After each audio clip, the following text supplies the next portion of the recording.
Hi guys, welcome to my humble workshop. My name is Pavel, and today I'm going to walk you through 10 peculiarities of old Soviet era mass market guitars. I mean, this kind of guitar, or this one. Well, let's get started. And the first thing is a squashed slot on the screws. And now if you want to undo it with a screwdriver, you won't succeed. How come that the screw head is squashed? Because Soviet factory workers never used screwdrivers. They used hammers instead. Done. And now, if you want to undo the screw, you have to use pliers.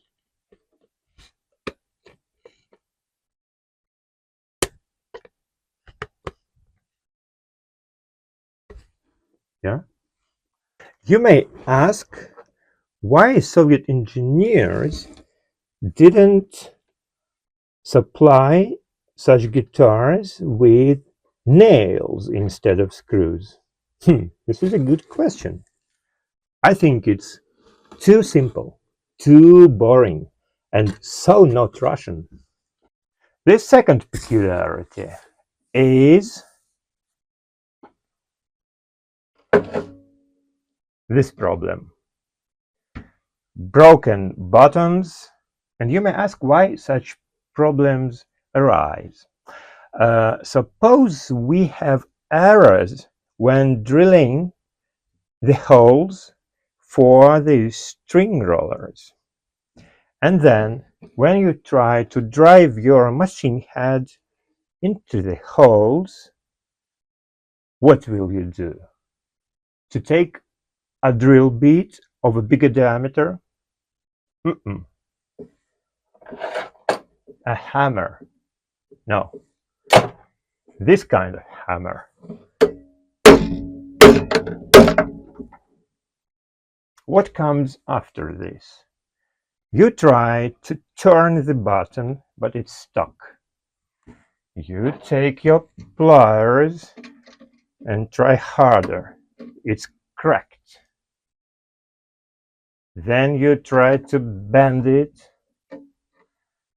and apply more strength, and it goes like this. The third funny thing is when I open the body of such a guitar, I often find something interesting in there. A piece of old newspaper screwed up, a cigarette stub, or something. And you may assume that this is the previous owner of the guitar is at fault. But no. This cigarette butt is carefully glued to the back sides of the body. It means that a factory worker that is assembling such a guitar, if they have something to throw away, they use the guitar as a rubbish bin. Well, the fourth peculiarity is that we have glue everywhere. Why bother doing it carefully, like putting some glue here and then carefully pressing, when you can make a big puddle, then put everything quickly, and here we go. And the other advantage of such an approach that you can glue your cigarette stub there too.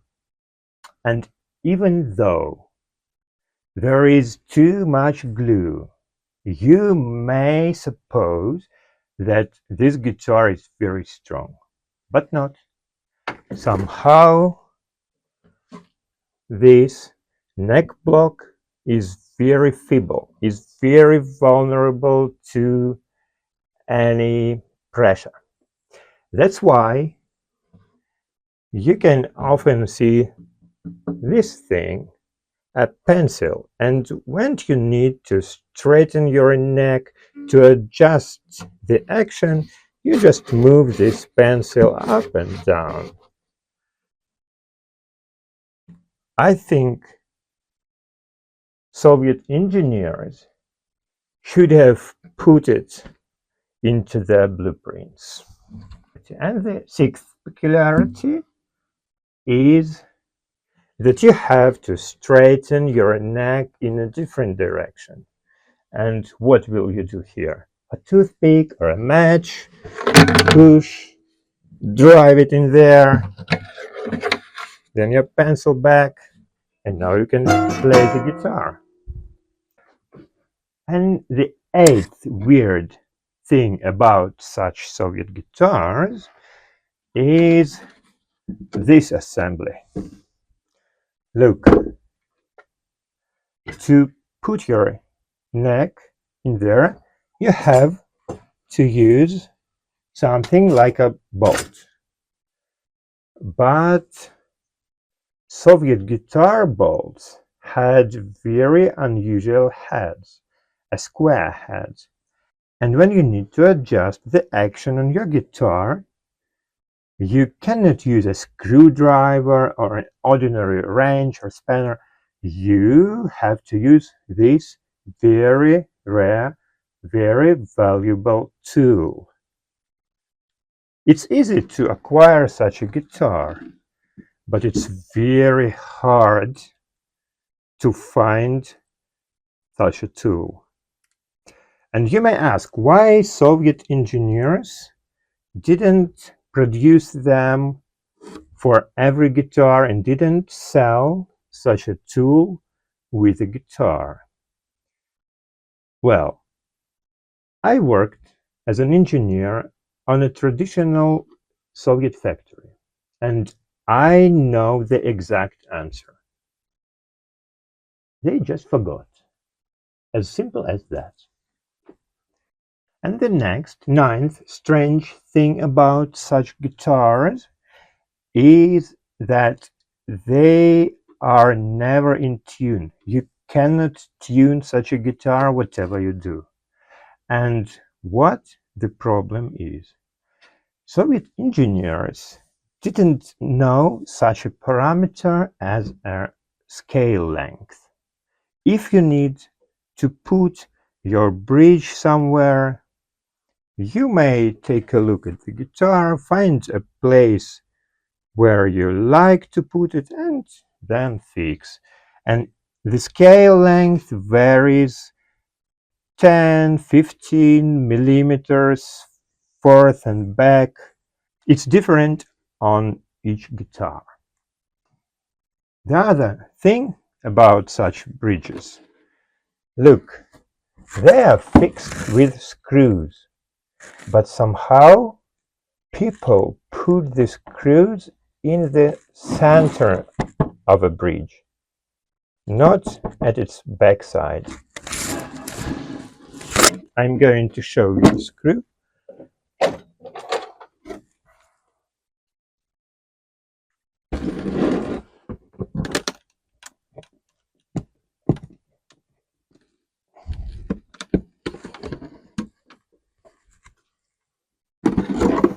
Here it is.